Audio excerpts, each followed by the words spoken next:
तो दोस्तों कैसे हैं आप? आशा करता हूँ आप सब ठीक होंगे। आज की इस वीडियो में मैं एक नई सीरीज़ आपके साथ स्टार्ट करने वाला हूँ, जिसमें मैं आपको उत्तराखंड का कंप्लीट सिलेबस लगभग 2 से 3 महीने में आपका कंप्लीट करा दूँगा। चैप्टर वाइज़ इसमें हम डिटेल में उत्तराखंड का पूरा चैप्टर वाइज़ पूरा डिटेल में देखेंगे।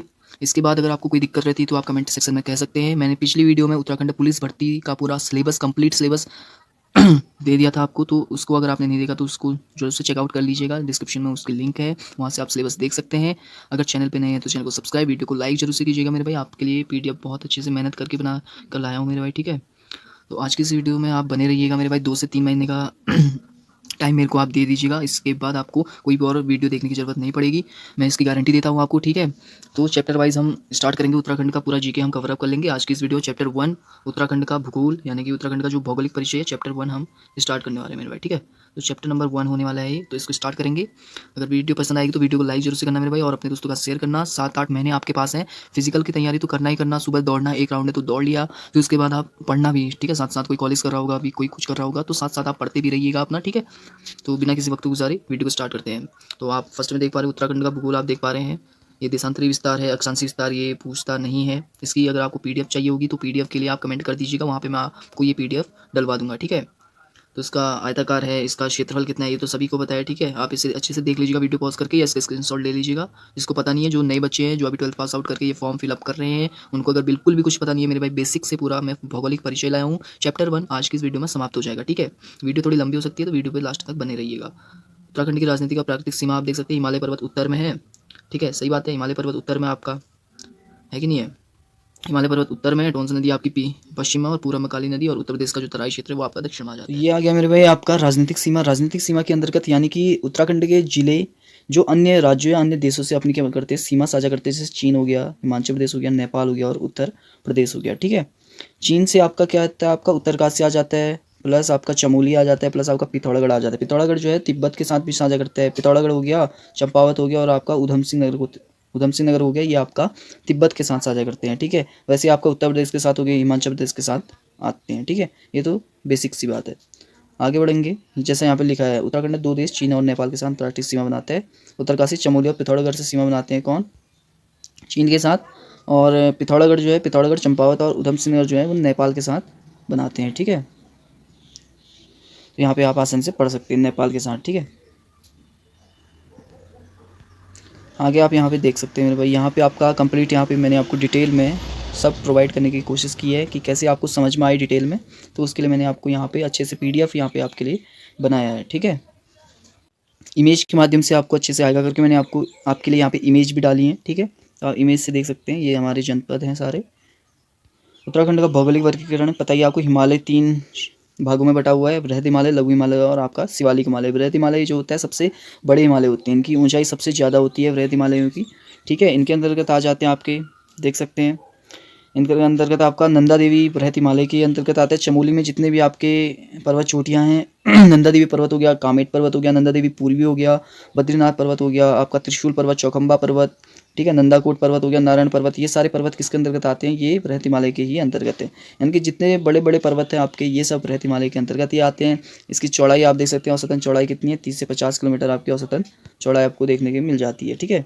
और ये सबसे क्या होते हैं, लंबे क्या होते हैं, हिमालय होते हैं। और ये इनका क्या होता है, यहाँ पे जो होती है भूटिया जनजाति निवास करती है, ठीक है। भूटिया जनजाति निवास करती है, और इनका मुख्य पेशा क्या है, यहाँ पे कृषि और पशुपालन करना है। आपको इतना डिटेल में पढ़ने की ज़रूरत नहीं है, जो मैं आपको मेन बता रहा हूँ वो आप नोट डाउन कर लीजिएगा अगर आपको करना है। नहीं तो आपको जिसको डिटेल में पढ़ना है उसके लिए मैं पीडीएफ लगवा दूंगा नीचे डिस्क्रिप्शन में, वहाँ से इस पीडीएफ को अच्छे से पढ़ लेना मेरे भाई एक बार, ठीक है। इससे रिलेटेड, ठीक है मेरे भाई, मैंने के लास्ट में आपको सारे चैप्टर वाइज जितने एमसीक्यूज़ बचते हैं उनका मैं रिकैप कराऊंगा। आपको रिवाइज करने की कोई आपको खास ज़रूरत नहीं पड़ने वाली है, पूरा रिवाइज मैं करा दूंगा एक अलग सी वीडियो लाकर, उसमें सारे चैप्टर के टॉप एमसीक्यूज़ आपको करा दूंगा, ठीक है। खुद से भी रिवाइज करने का प्रयास कीजिएगा मेरे भाई, रिवाइज हफ्ते में अगर हो पाए तो रिवाइज कीजिएगा, नहीं तो ये उड़ जाएगा दिमाग से, ठीक है। बाद में मैं ट्रिक भी इनकी लाऊंगा, जो मेन चीज़ें हैं उनकी ट्रिक भी आपको साथ साथ कराता रहूँगा, ठीक है। जो भूटिया जनजाति आपके बृहद हिमालय में यहाँ पे वास करती है, ठीक है, और इनका मुख्य पेशा व्यापार और पशुपालन है। क्योंकि यहाँ पे पता है आपको बर्फ़ जमी रहती है, तो क्या रहता है, बर्फ़ जमी रहती है तो इसके कारण आपको ज़्यादा आप यहाँ पे खेती कर नहीं सकते, कृषि का उत्पादन यहाँ आप देख सकते हैं नगण्य है, तो आप यहाँ पे खेती ज़्यादा कर नहीं सकते, पशुपालन करते हैं ज़्यादा, ठीक है। और वनस्पति इसमें कौन सी पाई जाती है, शीतोष्ण कटिबंधीय वनस्पति पाई जाती है, शीतोष्ण कटिबंधीय वनस्पति पाई जाती है, जिसमें आपका चीड़, देवदार, बांस, बुरास, ठीक है, साल, ऐसे वृक्ष आपको पाए जाते हैं उष्ण कटिबंधीय शीतोष्ण कटिबंधीय वनस्पति के अंतर्गत। शीतोष्ण कटिबंधीय वनस्पति में ये सारे पाए जाते हैं। ठीक है, ये सारे दर्रे इसी के अंतर्गत पाए जाते हैं। तो मेनली तीनों, अगर हिमालयों में हम कॉमन चीज़ की बात करें तो वो तीनों हिमालयों में एक कॉमन बात है, वो है शीतोष्ण कटिबंधीय वनस्पति। ये तीनों हिमालयों में आपको देखने को मिल जाएगी, चीड़ का पेड़ खासकर। ठीक है, ये सारी चीज़ें आपको तीनों हिमालयों में कॉमन देखने को मिल जाएगी। ठीक है, ये तो बात रही इसके बेसिक आइडिया की बात में। ठीक है, पर्वत चोटियाँ आप देख सकते हैं, जो जो बड़े बड़े पर्वत है, मैंने आपको बताया था कि बृहत हिमालय जो है सबसे बड़ा पर्वत होता है। इसकी 4.5 से 8,000 की फीट की ऊंचाई रहती है। तो इसमें सबसे बड़ा पर्वत नंदा देवी पर्वत, जो उत्तराखंड का भी सर्वोच्च आपका सर्वोच्च चोटी है, नंदा देवी पर्वत, ये इसी हिमालय के अंतर्गत आता है, बृहत हिमालय के अंतर्गत। ठीक है, नंदा देवी पर्वत चमोली, कामेत पर्वत चमोली, नंदा देवी पूरी चमोली, बद्रीनाथ पर्वत चमोली, चौखंबा पर्वत चमोली, त्रिशूल पर्वत चमोली, तो ये सारे पंचाचूरी, नंदा कोट, भागीरथी, बंदरपुर, नारायणपुर, ये सब बृहत हिमालय के अंतर्गत आते हैं। ठीक है, दर्रे से बात करें तो दर्रे आप देख सकते हैं, हिमाचल प्रदेश और उत्तरकाशी को जोड़ने वाला जो दर्रा है वो श्रृंगकंटे कहलाता है। उत्तरकाशी और तिब्बत को जोड़ने वाला दर्रा क्या कहलाता है? थांगला दर्रा। ये सब दर्रे जो है ये आपके सामने, ये सब ये भी बृहत हिमालय के अंतर्गत आते हैं। ग्लेशियर हिमनद की बात करें, पिथौरागढ़, मिलम ग्लेशियर। अब आप बोलेंगे ये सब तो बता दिया, लेकिन किस किन जिलों में अगर आप देखेंगे किन किन जिलों में ये आपका बृहत हिमालय पाया जाता है, तो आप मेनली आप देखेंगे 6 जिले हैं। इसका विस्तार आपको, इस पर्वत श्रेणी का विस्तार 6 जिलों में मिलता है। आपका उत्तरकाशी हो गया, ठीक है, टिहरी हो गया, और आपका रुद्रप्रयाग हो गया, आपका चमोली हो गया, आपका बागेश्वर हो गया, और आपका पिथौरागढ़ हो गया। ठीक है, इन 6 जिलों में आपका क्या है, पूर्व से पश्चिम दिशा में आपका पर्वत श्रेणी का विस्तार मिल जाएगा आपको, किसका? बृहत हिमालय का। ठीक है, ये इसकी बात होगी। ग्लेशियर देखेंगे, सभी यहाँ पे इंपॉर्टेंट ग्लेशियर आपको देखने को मिल जाएंगे। पिथौरागढ़ का मिलम ग्लेशियर, रालम ग्लेशियर, पोंटिंग, नामिक, पिनोरा और काली ग्लेशियर। और सतोपंत बहुत पूछता है, दूनागिरी, तिब्रामक जो है आपका मोस्ट इंपॉर्टेंट है, चमोली से पूछता है, ये कितनी बार एग्जाम में पूछ चुका है। तिब्रामक ग्लेशियर जो है आपका कहाँ पर है? ठीक है, चमोली जनपद में। बागेश्वर में पिंडारी, सुंदरडुंगा, कफनी और मैकतोली ग्लेशियर। ठीक है, उत्तरकाशी में गंगोत्री, यमुनोत्री, डोरियानी, खतलिंग ग्लेशियर टिहरी गढ़वाल का, और चौराबाड़ी रुद्रप्रयाग का पूछता है एग्जाम में। ठीक है, आगे बात करेंगे। और सबसे बड़ा ग्लेशियर गंगोत्री ग्लेशियर, और नीतिमाड़ा और लिपुलेख दर्रे से मानसरोवर यात्रा होती है। लघु हिमालय की बात करेंगे तो लघु हिमालय बृहत हिमालय के बाद सबसे बड़ा पर्वत है आपका लघु हिमालय। इसकी ऊंचाई आप 1800 से 4500 मीटर देख सकते हैं। 70 से सबसे चौड़ा पर्वत यही पर्वत होता है, लघु हिमालय सबसे चौड़ा पर्वत होता है। और जो आपका बृहत हिमालय था उसकी 30 किलोमीटर की चौड़ाई थी लगभग। ठीक है, इतनी चौड़ाई रहती है। और सबसे छोटा हिमालय शिवालिक हिमालय होता है, उसकी चौड़ाई भी बहुत कम होती है, अभी आगे बात करेंगे उसकी। लघु हिमालय क्या 70 से 100 किलोमीटर इसकी चौड़ाई है। मेनली किस किस जगहों में ये पाया जाता है, मेनली किन किन जनपदों में ये पाया जाता है, वो मैं आपको बता देता हूँ। मेनली आपका ये लघु हिमालय देखने को मिलेगा आपको नैनीताल, 9 जिलों में देखने को मिलता है। देखना मैं पूरा आपको बताऊंगा, और मुझे कैसे याद है मैं ट्रिक के माध्यम से आपको बाद में बताऊंगा। ठीक है, 9 जिले हैं, Nainital, Champawat, Almora, Chamoli, plus Pauri Garhwal, plus Rudraprayag, plus Tehri Garhwal, plus Uttarkashi, plus आपका देहरादून। ठीक है, ये 9 जिले हैं आपके, जिसमें लघु हिमालय का क्षेत्रीय विस्तार आपको देखने को मिलता है। ठीक है, ये सारे आपको हो गया। और इनमें जो है, और इनकी जो मुख्य श्रेणी है, अगर मैं बात करूँ इनकी जो पर्वत श्रेणियों में से मुख्य जो पर्वत श्रेणियाँ हैं वो कौन कौन सी? एक देवनन है, रीवा है, मसूरी है, लाल टिब्बा, दूधा तोली, और आपका बिनसर भी है, रानीखेत भी है, और धनपुर भी है। ये सारी हिमालय की, इस लघु हिमालय की प्रमुख श्रेणियाँ हैं। ठीक है, अब बात करेंगे लघु हिमालय की। अब लघु हिमालय जो है आपका, लघु हिमालय सेम है, देखो मैंने बोला था तीनों हिमालयों में अगर कॉमन चीज़ पाई जाएगी तो शीतोष्ण कटिबंधीय वनस्पति पाई जाती है। और यहाँ पे तापमान थोड़ा कम रहता है, जिससे आप क्या कर सकते हैं, कृषि आसानी से कर सकते हैं। ऊंचाई इसकी थोड़ी बहुत है, 1800 से 4,500। तो यहाँ पे आपको अल्पाइन पास्चर भी मिल जाते हैं। अल्पाइन पास्चर क्या होते हैं? अल्पाइन पास्चर होते हैं जो आप बोलते हैं छोटे छोटे घास के मैदान, यानी कि जिन्हें हम बुग्याल कहते हैं। ठीक है, तो ये बुग्याल आपको इसी पर पाई जाती है। बुग्याल बोलते हैं, और पहाड़ी भाषा में, कुमाऊनी भाषा में क्या बोलते हैं, पयार भी बोलते हैं, पयार ना होगा। तो पयार होता है, तो इनमें क्या होता है, पशु चारकों का इन्हें स्वर्ग भी कहा जाता है। किसको? बुग्याल को। तो ये बात आप याद रखेंगे। ठीक है, तो शीतोष्ण कटिबंधीय सदाबहार वन पाए जाते हैं, जिनको हम क्या बोलते हैं, कोणधारी वन भी कहते हैं। कोणधारी वन, कोणधारी सघन वन भी कहते हैं। ठीक है, कोणधारी वन भी कहते हैं इनको। कोणधारी वन क्यों कहते हैं? ढलान में आपने देखा होगा चीड़ के पेड़ ऐसे लगे रहते हैं, चीड़ के पेड़ ऐसे कोण। ठीक है, तो कोणधारी वन भी इनको कहते हैं। ठीक है, जिसके अंदर मैंने बताया चीड़, देवदार, फर, साल, बांज, बुनास, ये सारे पेड़ इसके अंतर्गत आते हैं। ठीक है, और इन पर क्या होता है, सीढ़ीदार क्षेत्र निर्माण पर कृषि की जाती है। सीढ़ीदार क्षेत्र होते हैं जिस पर कृषि की जाती है, जैसे धान, गेहूँ, मक्का, मंडवा, झंगोरा, देख रहे हैं ना यहाँ पे, धान, गेहूँ, मक्का, मंडवा, झंगोरा, ये सारा अखरोट, नाशपाती, शीतोष्ण कटिबंधीय फल हैं। तो ये सारी चीज़ें इसके अंतर्गत आती हैं। लघु हिमालय के अंदर बहुत सी चीज़ें हैं। ठीक है, और आगे बढ़ते हैं, शिवालिक क्षेत्र की बात करते हैं। ठीक है, शिवालिक हिमालय क्या है? मैंने बताया सबसे छोटा हिमालय है ये। इन हिमालय क्षेत्र को, पर्वतीय क्षेत्र के संबंध में तीनों हिमालय में सबसे छोटा हिमालय और सबसे कम चौड़ा भी शिवालिक हिमालय ही है मेरे भाई। ठीक है, अब इसमें क्या है, साल, सागौन, चीड़, शीशम, ये सब क्या है, शीतोष्ण कटिबंधीय वन है। ठीक है, शीतोष्ण कटिबंधीय वन पाए जाते हैं इसके अंतर्गत। ठीक है, ये सारी चीज़ होगी। और ये भूकंप की दृष्टि से संवेदनशील है लघु हिमालय की दृष्टि में। ठीक है, आगे बढ़ेंगे। चौरस घाटियाँ पाई जाती है इसमें। कृषि उपजाऊ भूमि कौन कौन है?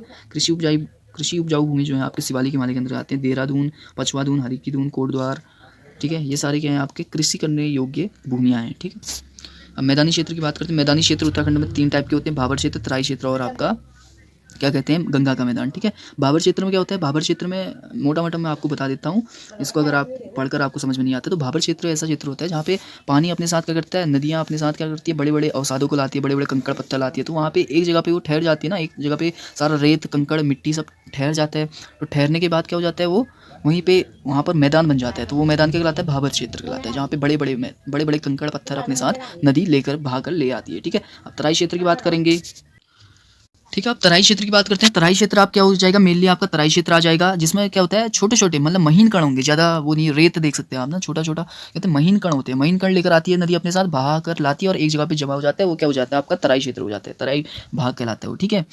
या इतना क्लियर है। यहाँ पे राष्ट्रीय उद्यान भी होते हैं, इसका विस्तार हरिद्वार, पौड़ी, उधम सिंह नगर में देख सकते हैं, उसका विस्तार किसमें था देख सकते हैं, ठीक है। गंगा का मैदान, गंगा नदी जो अपने साथ अवसाल आती है वो गंगा मैदान बनाती है। ये सिंपल सी चीज़ है, ये पूछता नहीं है उतना, तो मैं डिटेल में उतना नहीं बता रहा हूँ, मैंने जितना हो सकता था बता दिया है, ठीक है, मोटा मोटा आपकी जनरल अवेयरनेस के लिए, ठीक है। उत्तराखंड की वन स्थिति की बात करेंगे तो वन स्थिति आप पढ़ सकते हैं, कितना परसेंट है, कहाँ से कहाँ तक है, पूरा यहाँ पे डिटेल में है। स्क्रीनशॉट लेना चाहिए तो ले लीजिएगा, नहीं तो पीडीएफ में डाल दूंगा डिस्क्रिप्शन में, ठीक है। राज्य में सर्वाधिक वन क्षेत्र वाले जनपद कौन है, पौड़ी है, उत्तरकाशी है, नैनीताल है, चमोली है, कितना वर्ग किलोमीटर में फैला हुआ है, ये भी यहाँ पे साफ साफ लिखा हुआ है। राज्य में सबसे कम वन क्षेत्र वाले जनपद यहाँ पे लिखे हुए हैं, सबसे ज़्यादा 1% वाले जनपद भी लिखे हुए हैं, नैनीताल, चंपावत, बागेश्वर, पौड़ी, सबसे कम 1% वाले जनपद, ये सारे आप पढ़ सकते हैं, ठीक है। ये एग्जाम में पूछ सकता है, और तो कहीं पे ध्यान नहीं देते, लेकिन इस पे ध्यान देना भाई। भारत सरकार ने 1948 में क्या हुआ, वनों के संरक्षण के लिए केंद्रीय वानिकी परिषद का गठन किया, ठीक है। इसको याद करना, 1948, ये डेट याद रखना, कब वनों के संरक्षण के लिए भारत सरकार ने केंद्रीय वानिकी परिषद का गठन किया, 1948 में, ठीक है। याद रखेंगे भाई डेट, यही ऐसे ही एग्जाम में क्वेश्चन फंसते हैं और आप सोचते हैं कि एग्जाम में क्वेश्चन कहाँ से पूछ रहा है भाई, तो यही होता है, डीपली आपको उसमें नोटिस करना पड़ता है, ठीक है। अब ऐसे ऐसे वन होते हैं, वन को कैटेगरी में बांटा गया आपका, देख सकते हैं, ठीक है। वनों को आपको कैटेगरी में बांटा गया है, यहाँ पे देख सकते हैं, वनों की कैटेगरी देख सकते हैं, आरक्षित है, सुरक्षित वन क्षेत्र, संरक्षित वन क्षेत्र और खुले अवर्गीकृत वन क्षेत्र, ठीक है।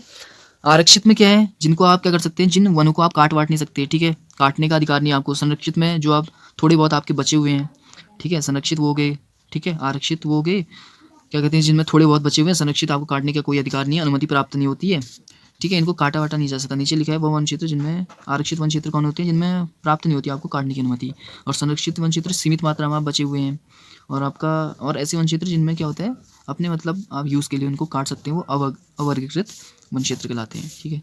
गढ़वाल हिमालय की प्राकृतिक वनस्पति देख लेते हैं, इसमें स्थानीय तापमान, हिमपात की मात्रा, वर्षा की मात्रा, जैविक कारक, इन कारकों से प्रभावित होती है यहाँ की वनस्पति, ये बता रखा है। स्थानीय तापमान से, हिमपात की मात्रा से, वर्षा की मात्रा से, जैविक कारक से, जैसे जीव जंतु, मानवीय क्रियाकलापों से आग वाग लगाना, ठीक है। उष्णकटिबंधीय सदाबहार वन क्या होते हैं, इसको एक बार देख लीजिए मेरे भाई। 24 डिग्री सेंटीग्रेड से वर्षा 200 मिलीमीटर तक होती है, उष्णकटिबंधीय सदाबहार वन। उष्णकटिबंधीय सदाबहार वन क्या है भाई, इसके अंतर्गत देख लीजिए, इसके अंतर्गत आ जाता है आपका, अगर आपको पूरा पढ़ के नहीं आता है तो मैं यहाँ पे आपको बता रहा हूँ। जैसे देखो, इसमें क्या होता है, फिक्स आपका टेम्परेचर रहता है, आपका ज़्यादा तापमान रहता है और वर्षा भी अच्छी खासी हो जाती है। 200 mm की वर्षा हो रही है तो अच्छे से यहाँ पे वर्षा भी आपकी हो जा रही है, तो क्या हो रहा है, आपका अच्छे से सदाबहार रहते हैं, ठीक है, पूरे मतलब साल भर आपका चलते रहते हैं। जैसे बांस, आपने बांस का तो देखा होगा, अगर ये आप नहीं जानते हैं, इनको नहीं जानते, ठीक है, तुन को तो जानते होंगे, रबर भी देखा होगा, तुलसर भी देखा होगा, सेमल भी देखा होगा, टीक, गुर्जन, पादुक नहीं देखा है तो कोई बात नहीं, बांस तो देखा ही है, तो सदाबहार वन है कि नहीं है, ठीक है। उष्णकटिबंधीय आर्द्र पतझड़ वन क्या है, अगर समझ में नहीं आया तो एक बार फिर से वीडियो को पीछे करके देख लेना। ज़्यादा तापमान है और वर्षा भी अच्छी हो रही है, अब पौधों को चाहिए क्या भाई, वर्षा चाहिए, ठीक है, उगने के लिए, और अच्छा तापमान चाहिए, गुणवत्ता चाहिए अच्छी तापमान की, ठीक है, तो क्या होता है, उससे अच्छे से पौधे ग्रो करते हैं, पेड़ पौधे।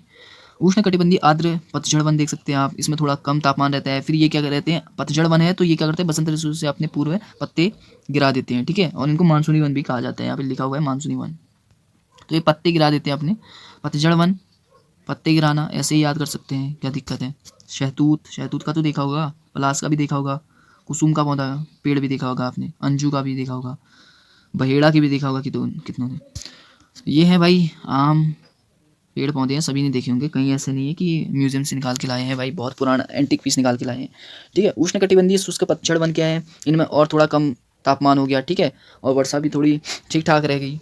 वर्षा ठीक ठाक है, लेकिन क्या है, आपका जो तापमान है वो कम है, ठीक है, तो ये क्या हो गए, शुष्क पतझड़ वन हो गए तापमान कम होने से, ठीक है।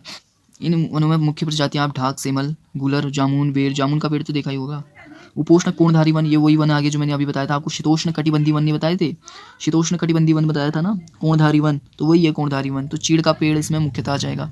ठीक है, अब आगे देख सकते हैं पर्वतीय शीतोष्ण वन देख सकते हैं। पर्वतीय शीतोष्ण वन क्या है, इसमें भी आप देख सकते हैं आसानी लिखा हुआ है, सब शीतोष्ण कटिबंधीय वन ही है ज़्यादातर। ठीक है, कोणधारी वन के अंतर्गत ही इसकी प्रजाति भी पाई जाती है। पर्वतीय शीतोष्ण वन शीतोष्ण कटिबंधीय वही है।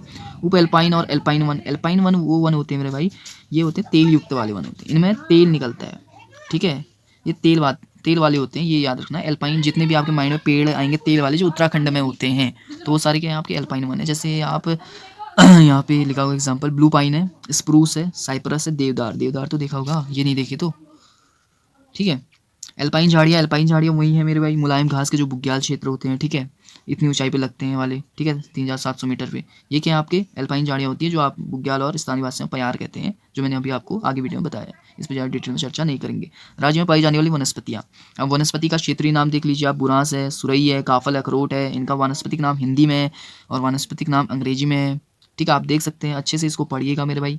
ठीक है, एग्जाम में कभी कभार पूछ देता है, रीजनिंग से, जीएस से जो क्वेश्चन बनते थे एग्जाम में। ठीक है, 5 से 10 क्वेश्चन तो बनते हैं ना जीएस के, तो कभी कभी ऐसे क्वेश्चन भी पूछ देता है कि बुरांस को क्या कहते हैं भाई, उसका वैज्ञानिक नाम क्या है, साइंटिफिक नेम क्या है। ठीक है, कचनार, आंवला, एम्ब्लिका ऑफ सिलेनलिस। ठीक है, तुंगला, किलमोड़ा, बर्बरिस, लेसियम, कैसे कैसे नाम बनाते देते हैं ना।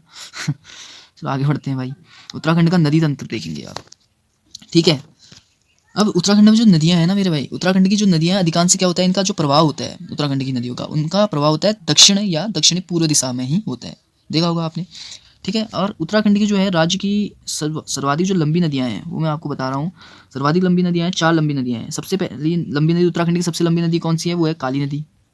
काली नदी है कि नहीं है बताओ, काली नदी है जिसका 252 किलोमीटर क्या है, ये लंबी है। दूसरे में आती है भागीरथी, वो 205 के लगभग लंबी है। अलकनंदा आती है तीसरे में, उसकी भी 190-95 के करीब इसकी लंबाई है। और पश्चिम रामगंगा आती है 155 किलोमीटर। ये 4 नदियां जो है क्रमशः मैंने आपको बताई हैं लाइन करके। ठीक है, सबसे लंबी नदी है उत्तराखंड की काली नदी, ये आपको याद रखना है। ठीक है, अब आगे बढ़ते हैं। इसमें लिखा हुआ है क्या क्या है, ये आप देख लेना मेरे भाई डिटेल में, मैंने बता दिया सबसे लंबी नदी कौन सी है, मेनली यही चीज़ें पूछते हैं। अब वहाँ प्रणाली की बात करेंगे, गढ़वाल की नदियाँ देख लो। उत्तराखंड में 2 भागों में व्यक्त किया जाता है, गढ़वाल की नदियाँ, कुमाऊं की नदियाँ, 2 ही मंडल है भाई, गढ़वाल कुमाऊं।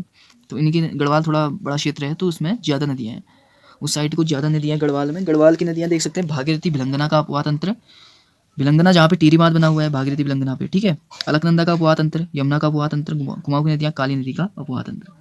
अब अच्छे से देखेंगे, एक एक करके इनका देखते हैं। भागीरथी भिलंगना का देखते हैं। भागीरथी आपने देखा होगा, जैसे देखो भागीरथी मैंने बोला था टीरी में भागीरथी नदी भिलंगना नदी से मिलती है, टीरी बांध बना हुआ जहाँ पे, टीरी गढ़वाल पे। ठीक है, ये आप पढ़ सकते हैं। अलकनंदा का अपवाह तंत्र क्या है, इसकी कौन कौन सहायक नदियाँ हैं, क्या है, कितनी लंबाई है, कहाँ तक बहती है, ये सारी चीज़ इसकी डिटेल इसके अंदर लिखा हुआ है। पढ़ना चाहो तो पढ़ लेना, लेकिन एग्जाम में पूछता नहीं है। मैंने आपके जनरल एक खाली नॉलेज के लिए ये वीडियो यहाँ पे जो पीडीएफ थोड़ा बहुत एक्स्ट्रा जो इन्फॉर्मेशन है वो मैं आपके लिए लाया हूँ, जनरल इन्फॉर्मेशन के लिए। ये क्वेश्चन बनते नहीं है एग्जाम में वैसे। ठीक है, मैं चैप्टर वाइज कर रहा हूँ, इसलिए मैं पूरा डिटेल में आपको कवर कराने की कोशिश कर रहा हूँ, कि पूरा डिटेल में, कि आप ऐसा ना बोलें कि कोई टॉपिक छूट गया। तो ये एक्स्ट्रा इन्फॉर्मेशन है पूरा पढ़ने का, जिसका मन हो भाई, कोई बोले भाई वो टॉपिक नहीं कराए, इसलिए मैं पूरा डिटेल में यहाँ पे करा रहा हूँ।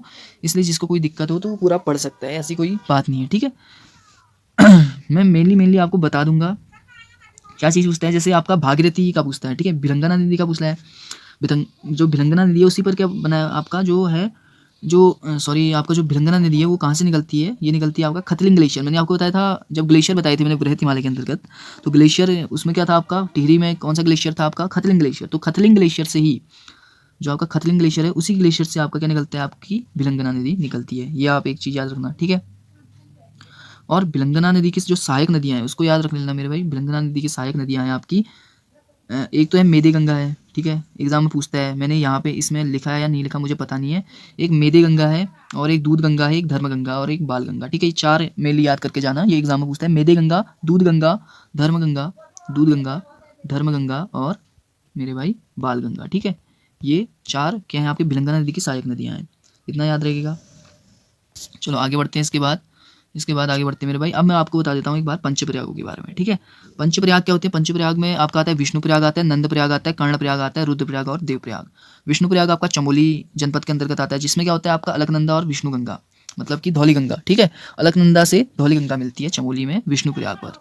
ठीक है, ये आपको याद रखना है। अलकनंदा से विष्णु कौन गंगा मिलती है आपकी? धौली गंगा मिलती है। अलकनंदा प्लस धौली धौली गंगा, अलकनंदा प्लस धौली गंगा मिलती है विष्णु प्रयाग में। कहाँ मिलती है मेरे भाई? विष्णु प्रयाग में। ठीक है, फिर नंद प्रयाग आता है, वो भी चमोली में है। अब अलकनंदा जो है नंदाकिनी नदी मिलती है।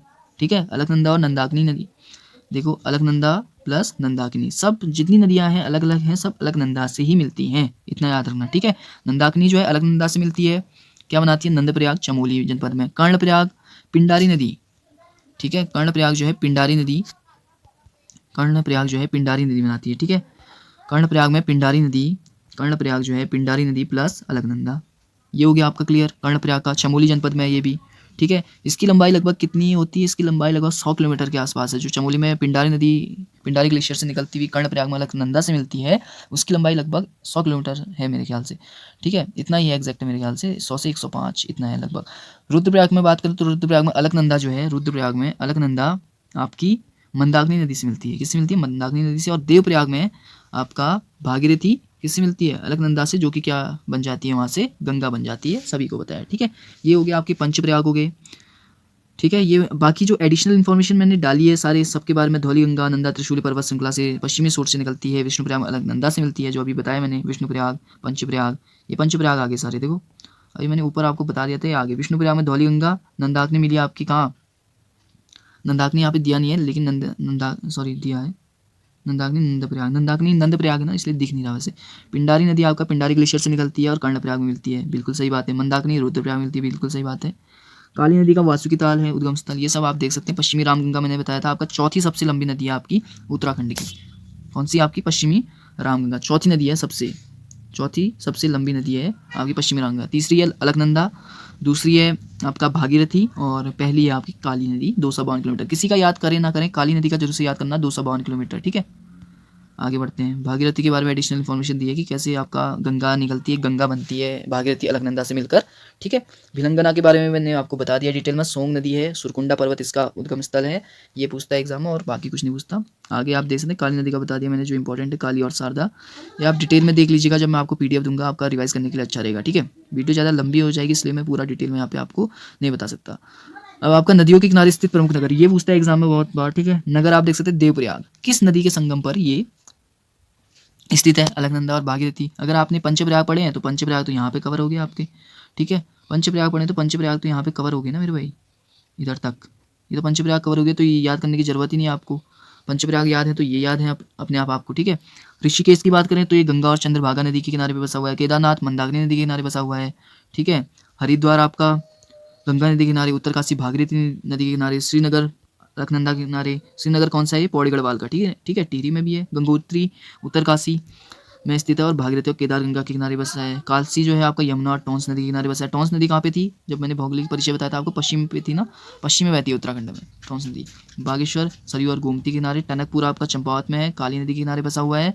नीचे आप देखेंगे गोपेश्वर आपका अलकनंदा के किनारे। झीलों की बात करेंगे, ताल, अब लास्ट टॉपिक बचा हुआ आपका झील ताल, इसके बाद ये टॉपिक खत्म हो जाता है। अगर वीडियो पसंद आती है तो वीडियो को लाइक और चैनल को सब्सक्राइब जरूर से करना मेरे भाई, बहुत मेहनत लगती है आपकी ये PDF तैयार करने में, सारी डिटेल्स इकट्ठे करने में। ठीक है, तो अगर मेहनत पसंद आए, आपके लिए मेहनत कर रहे हैं, तो लाइक कीजिए वीडियो को और चैनल को सब्सक्राइब जरूर से कीजिएगा मेरे भाई। ठीक है, तो लास्ट टॉपिक अच्छे से देखेंगे, प्रमुख झील और ताल, इसको भी खत्म करके आज का ये चैप्टर खत्म कर देंगे। ठीक है, ये सीरीज कंटिन्यू चलती रहेगी, आपका साथ चाहिए मेरे भाई, अच्छे से तैयार कीजिए, डिमोटिवेट नहीं होने देना है अपने आप को। ठीक है, ये भर्ती है, ये मौका बहुत अच्छा मिला हुआ आपको, 18 से 22 साल की एज है मेरे भाई, कोई बुढ़ा नहीं आने वाला है, आप ही जवानों के बीच ये लड़ाई है मेरे भाई। अच्छे से आप अगर तैयारी करते हैं तो डेफिनेटली इन 6-7 महीनों में आपका सिलेक्शन हो जाना है। ठीक है, तो प्रमुख झील की बात करेंगे, रूपकुंड, सुंदरकुंड, होमकुंड, लोकताल, सतोपंथ ताल, विहरी ताल, बेनीताल, विष्णुताल, लिंगाताल, आश्री ताल, सुखताल, नरसिंह ताल, सिद्ध ताल, ये सारे ताल मेरे भाई इंपॉर्टेंट है एग्जाम के पॉइंट ऑफ व्यू से। ठीक है, सारे ताल इंपॉर्टेंट है, सारे ताल, ये सारे चमोली जनपद के अंतर्गत स्थित है। इसमें भी अगर बहुत इंपॉर्टेंट ताल की बात करें तो विष्णुताल, बेनीताल, सतोपंथ ताल, लिंगाताल, नरसिंह ताल और सिद्ध ताल। ठीक है, इंपॉर्टेंट ताल है मेरे भाई। रूपकुंड भी इंपॉर्टेंट है। नचिकेताल, डोडी ताल आपका, ठीक है मेरे भाई। केदार ताल, बयां ताल, सब उत्तरकाशी में। मराड़ ताल, रोहिड़सा ताल, लामा ताल, देवसाड़ी ताल, नचिकेता ताल, ये सारे इंपॉर्टेंट है, ये सब उत्तरकाशी जनपद के अंतर्गत आते हैं। ठीक है, और आपका देख सकते हैं आप देवरिया ताल, बदाड़ी ताल, बदाड़ी ताल भी बहुत पूछा जाता है एग्जाम में, बदाड़ी ताल। ठीक है, बदाड़ी ताल, सरवदी, गांधी, ठीक है, गांधी सरोवर, ये सब रुद्रप्रयाग के अंतर्गत आते हैं। ठीक है, फिर इसके बाद अगर बात करते हैं चंदबाड़ी ताल, कांसूरी ताल देहरादून के अंतर्गत आता है। सहस्त्र ताल बहुत बार पूछा जाता है। वासुकी ताल टिहरी जनपद के अंदर। यम ताल मासर ताल सहस्त्र ताल के समीप। सारी यहाँ पे डिटेल मैंने आपके लिए यार वीडियो बनाई है, ठीक है। तो बहुत मेहनत लगती है मेरे भाई वीडियो बनाने में, तो वीडियो को लाइक जरूर से करना मेरे भाई, चैनल को सब्सक्राइब जरूर से कर देना मेरे भाई, ठीक है। मंसूर ताल आपका टिहरी में खतलिंग हिमनद के नज़दीक। खतलिंग ग्लेशियर से बताया था मैंने कौन सी नदी निकलती है, तो साथ साथ लगातार याद करोगे तो भाई कभी नहीं भूलोगे, ठीक है। भिलंगना नदी निकलती है कहाँ से? खतलिंग ग्लेशियर से, जिस पर टिहरी बांध बना हुआ है। आगे बढ़ेंगे। अप्सरा ताल टिहरी बुड़ाकेश्वर के निकट है। दुग्ध ताल पौड़ी में है। ताराकुंड दूधातोली। गोहना ताल गुप्तेश्वर से पूर्व और दिव्य सरोवर हरिद्वार में मेरे भाई। तो आज की वीडियो में इतना ही मेरे भाई, ठीक है। हर महीने के लास्ट में मैं आपको टॉप एमसीक्यूज़ कराऊंगा और आपका हफ्ते के लास्ट में मेरे भाई कुछ बड़ा सरप्राइज़ रहने ही वाला है आपके लिए, ठीक है। तो वीडियो पे बने रहिएगा, हमारे साथ बने रहिएगा। चैनल पे नहीं तो चैनल को सब्सक्राइब और वीडियो को लाइक जरूर से कर दीजिएगा मेरे भाई, ठीक है। तो मिलते हैं अपने नेक्स्ट वीडियो में, तब तक के लिए भाई तैयारी करते रहिए। तब तक के लिए बाय बाय, टाटा।